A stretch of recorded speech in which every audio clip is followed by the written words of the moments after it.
திருநங்கை விஸ்வா வந்து இப்போ சமீபத்துல அவங்களுடைய வீடு கிரகப்பிரவேசத்துக்கு ஒரு நோட்டீஸ் வந்து வெளியிட்டிருந்தாங்க. அதுல வந்து இதுவரைக்கும் பயன்படுத்தாத பல மூத்த திருநங்கைகளோட போட்டோஸ் எல்லாம் பயன்படுத்தியிருந்தாங்க.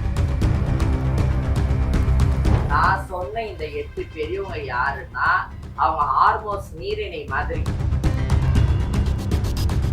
இந்த 8 பெரியவங்களும் இவங்க மறந்துட்டாங்க. நாங்க ரீத்து போட்டு வச்சிருக்கிறோம். அதுல இவங்க பங்கு கொண்டாடலாம் அப்படின்றதுக்காக நீ இது பண்ணிட்டாங்க. நான் போலி நகாச்சி வச்சிருக்கிறேன். இப்போ சமீபத்துல திருநர் திருத்த சட்ட மசோதா அப்படின்றது திருநங்கைகள் மத்தியில பெரும் எதிர்ப்பை ஏற்படுத்தி இருந்தது. இந்த மசோதா குறித்து உங்களுடைய கருத்து என்ன? ஆனா அவங்க சொல்றதுலயும் ஒரு விதத்துல பார்த்தா அது சரியா தானே இருக்குது. எந்த விதத்துல சரியா இருக்கு? எந்த விதத்துல சரியா இருக்குதுன்னா, ஒரு ஸ்கிரீனிங் போட்டு அதுக்குள்ள ஒரு டாக்டர் தானே பாக்குறாரு. அதை காமிச்சா என்ன, காமிச்சு அந்த சர்டிபிகேட் வாங்கினதா என்ன, அதுல ஏன் வந்து இவ்வளவு போராடுறாங்கன்னு எனக்கு ஒண்ணுமே தெரியல. வந்ததுங்களே இப்ப 2001 2002 2002 இந்த மாதிரி வந்ததுங்கள, அது வரைக்கும் ஒரு திருநங்கைக்கு இன்னொரு திருநங்கை தான் வந்து அவங்களே ஆணூர் பார்த்து போடுற சிகிச்சை தான் இருக்குது. வேலை வாய்ப்பு இடஒதுக்கீடு கேட்டு நாங்க நாயா கெஞ்சுறோம். அந்த இடஒதுக்கீடை பத்தி இதுல வரல. நான் என் உடல் உறுப்பை தான் நீ பார்க்கணும்னா நான் ரெடி. நரேந்திர மோடி அண்ணன் எப்ப சாவுவான், பின்ன எப்ப காலி ஆகும்னு உட்கார்ந்து இருக்கிறா போரூர் சுதா. ஆந்திராவை சேர்ந்த போரூர் சுதா அப்படி உட்கார்ந்துட்டு இருக்கிறா. முன்னாமா மாலைக்கு இல்ல, முன்னாமா ஊரோட போயிட்டாங்கன்னா யாருக்கு லாபம்? அப்போ இந்த வினிதாமா என்ன பண்ணாங்கன்னா, அங்க பேசுறத வந்து போனை ஆன் பண்ணி வச்சு எனக்கு லைவா கேட்கறதுக்கு எனக்கு உதவி பண்ணாங்க. அப்போ முன்னாமா பேசுறதெல்லாம் நான் லைவாவே கேட்டேன். முன்னாமா ராதிகமா எல்லாரும் பேசுறத வந்து நான் லைவாவே கேட்டேன். இப்படியாமா ஒரு வீட்டுல பணத்துக்கு இது பண்றது, இது எல்லாம் முன்னாமாவுக்கு தெரியும். பொறுத்திருக்குதுன்னா ஏன் பொறுத்திருக்குது, அப்ப முன்னாமாவுக்கு ஒரு பங்கு போகும்.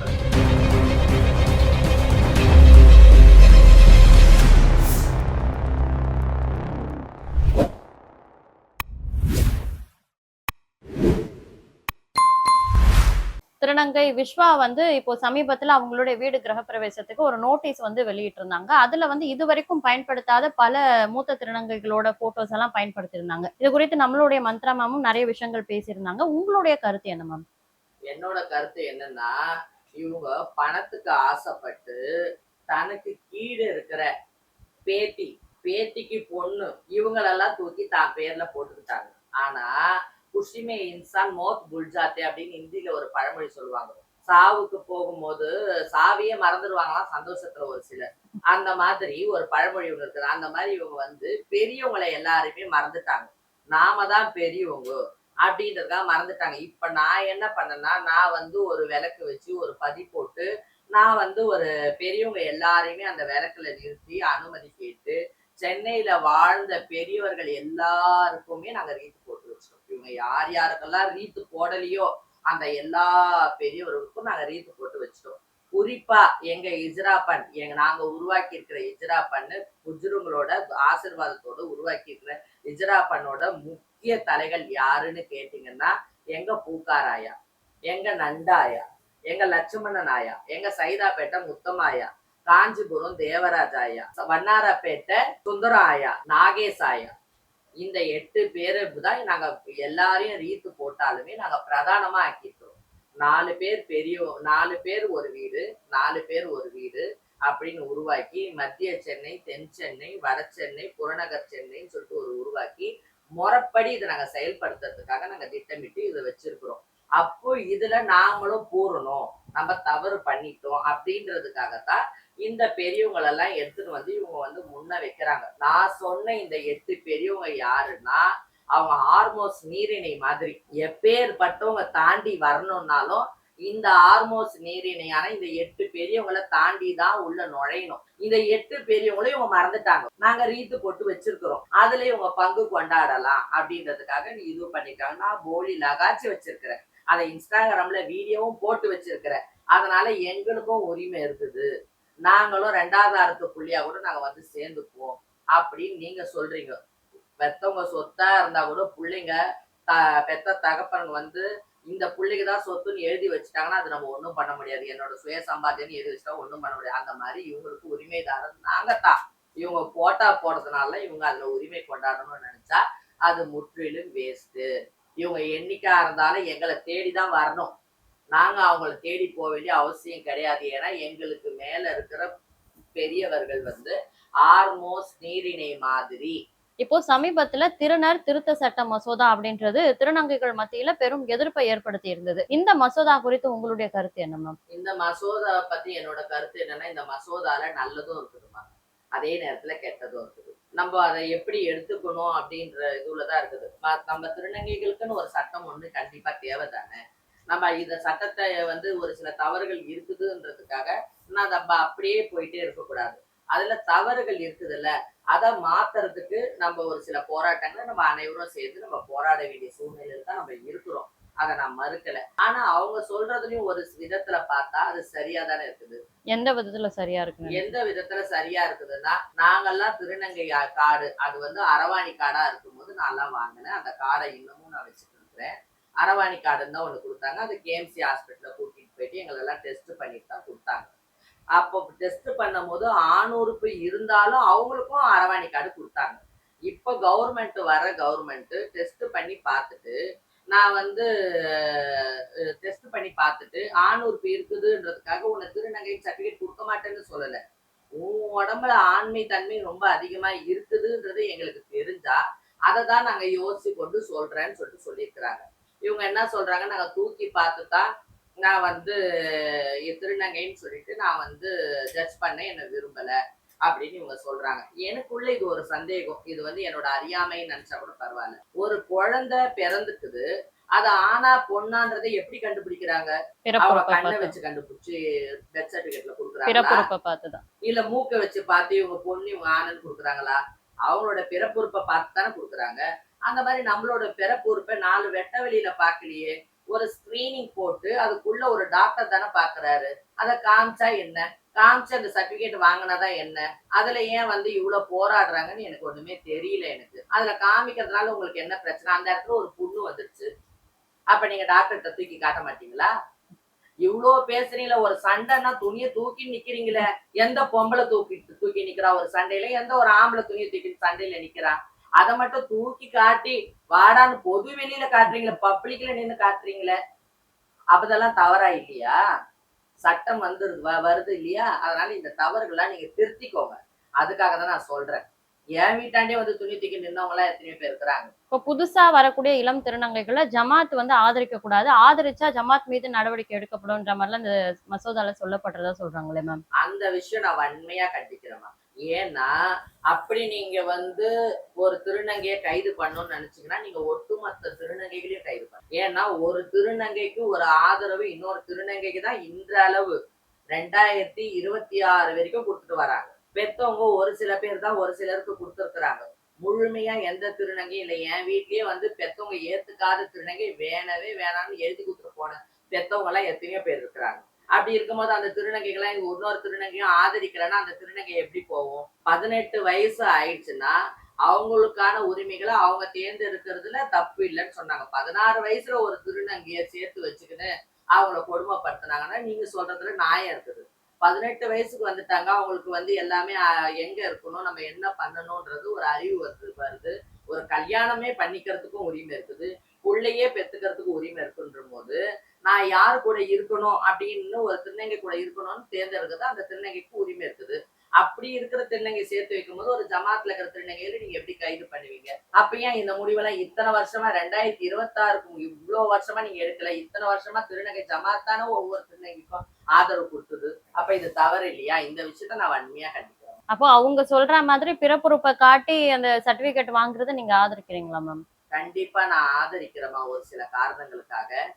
ஏன்னா இதுல நிறைய வந்து ஃபோர்ஜரிஸ் எல்லாம் இப்ப நடக்க ஆரம்பிச்சிருச்சு. என்னன்னா ஒரு 300 ரூபாய் ஒரு போட்டோ கொடுத்துட்டேன்னா வீட்டுல இருந்தே திருநங்கை கார்டு வந்துருது. அது ஒரு ஆண் கூட வாங்கலாம், ஒரு பெண் கூட வாங்கலாம்.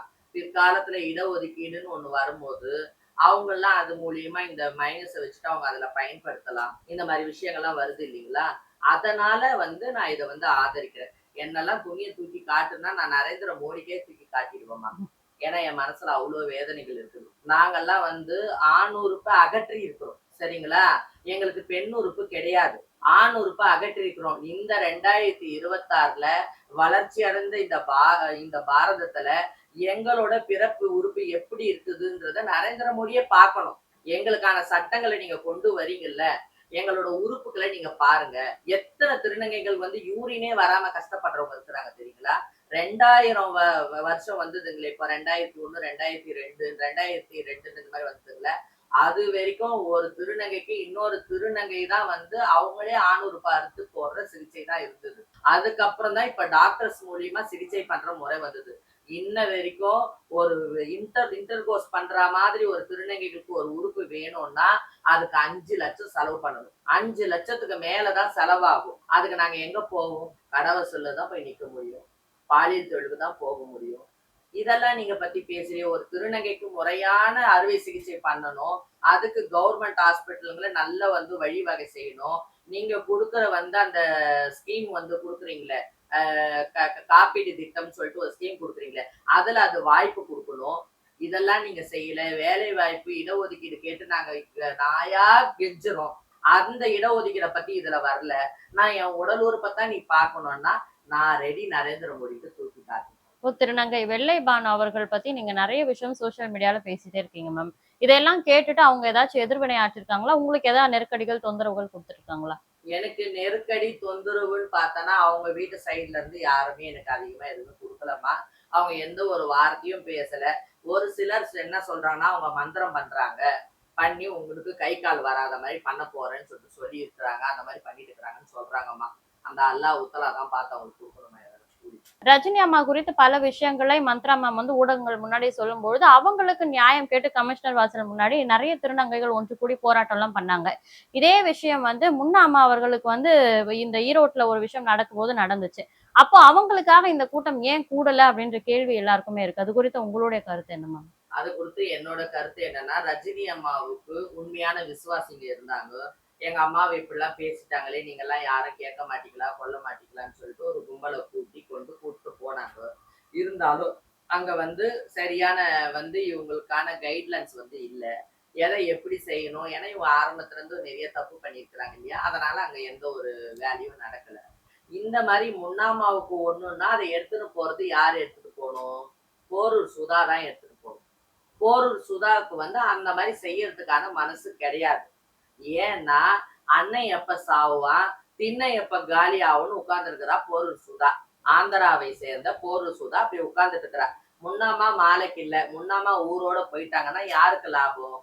போரூர் சுதாவுக்கு தான் லாபம். இந்த போரூர் சுதாவுக்கு என்ன பிரச்சனைனா, முன்னாமாவுக்கு உண்மையிலேயே சம்பாதிச்சு கொடுத்தது யாருன்னு கேட்டா, சப்பம்மான்ற ஒருத்தவங்களும், அஸ்மான்ற ஒரு திருநங்கையும் தான்.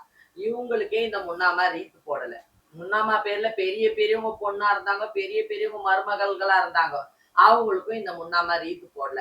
இந்த போரூர் சுதாவை தான் தூக்கி முன்னாடி நிக்க வச்சது இந்த முன்னாமா. அந்த ராசியோ என்னாவோ, அவள போட்ட ராசியோ என்னவோ மொத அறியோம்னு போட்டாங்க பாருங்க. அவங்க தானே தட்டு தூக்கி போட்டாங்க. அந்த ராசியோ என்னமோ இந்த இஜ்ரா பண்ணி இப்படி கலைஞ்சு போச்சுமா. இதுல நியாயம் இல்ல. அநியாயங்கள் நிறைய பெருகி இருச்சுது அப்படின்றதுனால வந்து போயிடுச்சு. இந்த போர் சுதா தானே அதெல்லாம் முன்னெடுக்கணும். ஏன் உனக்கு தெரியாத யூடியூப் சேனலா? உனக்கு தெரியாத இன்ஸ்டாகிராமா? உங்க வீட்டுல இல்லாத செலிபிரிட்டிங்களா? ஏன் கூட்டு ஒரு யூடியூப் சேனல்லையாவது நீ பேட்டி கொடுக்கத்தானே, ஏன் கொடுக்கல? கொடுத்தாதான் தெரியும் இந்த போரூர் சுதாவோட சுயரூபம் என்னன்னுட்டு. ஏன்னா இந்த போரூர் சுதா இங்கேயும் கேம் ஆடுவா, அங்கேயும் கேம் ஆடுவா. இங்க கேம் ஆடினான்னா அவளோட சுயரூபம் என்னன்றது ஆதாரபூர்வமா வந்துடும். அதனால இந்த அம்மா அமுக்கி வாசிக்கிறாங்க. இந்த அம்மா ஒருத்தவங்களை வெட்டிட்டாங்க, குத்திட்டாங்கன்னும் போது மட்டும் அந்த கதையை ஈஸியா முடிச்சுட்டாங்க. முன்னாமா கூட முன்னாமா தானே அப்படின்னு விட்டுருந்தாங்க. முன்னாமா மேல உண்மையான தரத்து யாருக்கு வரும்? ஷப்பம்மாவை தவிர யாருக்கு வரும்? இப்போ மோசூர் சந்தி சிரிச்சிரும் அப்படின்னு சொல்லிட்டு நிறைய விஷயங்கள்ல நீங்க நிறைய பதிவுகள்ல பேசிட்டு இருக்கீங்க. ஆனா உண்மையிலேயே நீங்க மோசூருக்கு போனீங்களா மேம்? நான் போலம்மா. மோசூருக்கு போல. மோசூர்ல போய் சந்தி சிரிக்க வைக்கணும்ன்றது ஒரு கோவம். அந்த அம்மாவை இந்த மாதிரிலாம் பண்ணிட்டாங்களே பார்வதி அம்மாவ அப்படின்னு சொல்லிட்டு ஒரு கோவம் எனக்கு. அந்த கோவத்தினால நான் வந்து சொன்னேன். என் வாய் வார்த்தையே பழிச்சிருச்சுமா. நான் மோசூருக்கு போலனாலும் மோசூருக்கு வேற ஒரு சிலர் போய் சந்தி சிரிச்சிடுச்சு. பெரியவங்களோட துவா வேணும்ல. நீ ஒரு பெரியவங்க பேர்ல எண்ணெய் வச்சவங்கள வந்து நீ பண்ணும் போது அந்த பெரியவங்களோட கோபம் என்ன ஆகும்? அந்த பெரியவங்களோட கோபம் வந்து பொறுக்காம இந்த துளசி அம்மா மேல உண்டு அவங்க வீடே வந்து என்ன சொல்ற, நாலா பக்கமா செதறி போச்சு. பார்வதி நாயக் குறித்த உங்களுடைய கருத்து என்ன மேம்? பார்வதி அம்மா நாயக்க வந்து பார்வதி அம்மாவை வந்து நான் எப்படி பாக்குறேன்னா, சைதாப்பேட்டை முத்தம்மாயாவோட இன்னொரு உருவமா தான் நான் பாக்குறேன். ஏன்னா அந்த காலத்திலேயே இந்த முன்னாமாவால ஒரு சில விஷயங்கள் நடக்கும்போது யாருமே எனக்கு வேணாம் அப்படின்னு சொல்லிட்டு தனியா வந்து ஒரு இஜ்ரா பண்ண நடத்தினவங்க தான் இந்த சைதாப்பேட்டை முத்தம்மாயான்றவங்க. பாம்பர்த்தி பெரியவங்களுக்கு எங்க சைதாப்பேட்டை முத்தம்மாயான்றவங்க. அதே மாதிரி தனக்கு நியாயம் கிடைக்கல, தனக்கு அநீதி நடக்குதுன்னும் போது தனி ஒரு ஆளாவும் இருந்து தனக்கு கூடி ஒரு கூட்டம் இருந்து கூட தனக்கு உதவி செய்யல தெரிஞ்சு கூட தனியா நின்று அந்த ஆயா மாதிரியே போராடுறாங்க பாரு. அது ரொம்ப பிடிச்சிருக்குது. இன்னைக்கு அவங்க கிட்ட வெற்றி கிடைக்காத மாதிரி தோணலாம், இன்னைக்கு அவங்கள சுத்தி கூட்டம் இல்லாம மாதிரி தோணலாம், நாளைக்கு அவங்க பக்கமும் படபல பெருகும். அவங்களோட வந்து எப்படி சொல்றது, அந்த அம்மா வந்து அவங்கள மட்டும் ரீத் போடல, அந்த சைதாப்பேட்டை முத்தமாயாவை மட்டும் ரீத்து போடல, அவங்களுக்கு குருவான பாப்பாத்தி ஆயா அவங்க பேர்ல எல்லாம் எத்தனை பொண்ணுங்க இருந்தாங்க, எத்தனை மருமகள்கள் இருந்தாங்க, அவங்களையெல்லாம் பெரியவங்களா ரீத்து போட்டு வச்சிருக்கிறாங்க. இந்த பேர்களை தேடி ஒருத்தர் வரமாட்டாங்களா? பார்வதி அம்மா பேரை தேடி வரலனாலும் அந்த பெரியவங்க பேர்களை தேடி வரமாட்டாங்களா? அதனால அந்த கூட்டம் வளர்றதுக்கு அவங்க பெரியவங்களோட அருளாசி இருக்கும். இப்போ இவ்வளவு பிரச்சனைகள் வந்து உங்கள சுத்தி நடந்துட்டு இருக்கும் பொழுது, நீங்க இதற்கு நடுவுல முன்னாஜி அவர்கள், முன்னாள் மாலக் அவங்கள கிட்ட திருப்பி பேசியிருந்தீங்களா மேம்? நான் பேசணுமா? கடைசியா என்ன பேசுனீங்க? கடைசியா நான் என்ன பேசுனேன்னா, இந்த பிரச்சனை எல்லாம் நடக்குது, இந்த சல்மா விமலாலாம் இப்படித்தான், அவங்கள பத்தி உனக்கு தெரியாதா அப்படின்னு சொல்லிட்டு சொன்னாங்க. எனக்கு அவங்க பேசுறதெல்லாம் சின்ன சின்ன சப்பக்கட்டு மாதிரி இருந்தது. அதுக்கப்புறம் என்ன பண்ணாங்க, வினிதம்மா, இவங்க பார்வதி அம்மா, இவங்க 2 பேரையும் சாரதம்மா வீட்டுல வந்து கூட்டிட்டு வந்து உட்கார வச்சு பேசினாங்க.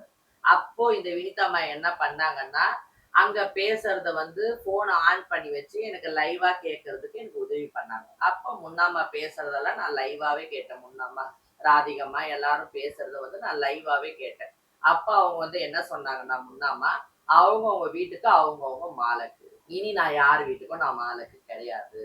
நான் வந்து 5000 ரூபாய் கொடுத்து என்னோட மாலக்கு பதவியை நானும் பண்ணிட்டேன், அவங்க ராதாமாவும் பண்ணிட்டாங்க. நாங்க இனிமேட்டு மாலக்கு கிடையாது, அவங்கவுங்க வீட்டுக்கு அவங்கவுங்க மாலக்கு. இப்போ உன் வீட்டுக்கு நீதான் மாலக்கு. அதே மாதிரி பாரதி வந்தா, நாங்க நடத்துற மண்டபத்துல நடத்துற பஞ்சாயத்துக்கு பாரதி வந்தா, ஏய் நீ என்னத்துக்கு இங்க வந்தே, இங்கெல்லாம் நீ இருக்கக்கூடாது, கிளம்பு அப்படின்னு சொல்லிட்டு நான் அவளை அமுச்சு வச்சுட்டேன். அதனால நீ எடுக்கிற முடிவு தான் வந்து பார்வதி அம்மா கிட்ட இவங்க வந்து சொன்னாங்க.